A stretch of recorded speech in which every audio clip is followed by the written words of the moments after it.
ఓం నమో నారాయణాయ. జనవరి 10 రేపు అనగా శుక్రవారం రోజున మనం వైకుంఠ ఏకాదశిని జరుపుకుంటున్నాం.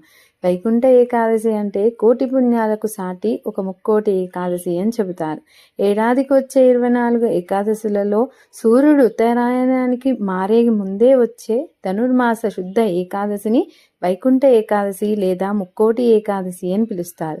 సూర్యుడు ధనుసులో ప్రవేశించిన అనంతరం మకర సంక్రమణం వరకు జరిగే సమయం మధ్య ముక్కోటి ఏకాదశి వస్తుంది. ఈ రోజున వైకుంఠ వాకిళ్లు తెరుచుకుంటాయని వైష్ణవాలయాల్లో గల ఉత్తర ద్వారాన్ని భక్తులకు అనుమతి ఇస్తారు.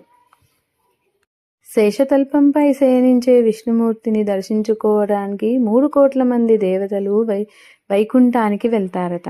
స్వామివారు ముక్కోటి దేవతలతో కలిసి ఈ రోజు భూమి మీదికి అడుగు పెడతారని, ఆ మహత్తరమైన రోజే ఈ వైకుంఠ ఏకాదశి అని మనకి చెప్పబడుతుంది.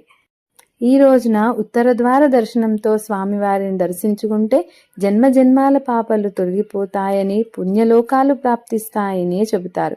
ముక్కోటి ఏకాదశి రోజున విష్ణు దర్శనం తర్వాత పూజ చేసి ఉపవాసం ఉంటే అఖండ ఐశ్వర్యం కలుగుతుందని, ఏడాది మొత్తం వచ్చే 24 ఏకాదశులలో ముక్కోటి ఏకాదశి రోజున చేసే ఉపవాసానికి విశేషమైన పుణ్య ఫలితం ఉంటుందని చెబుతారు.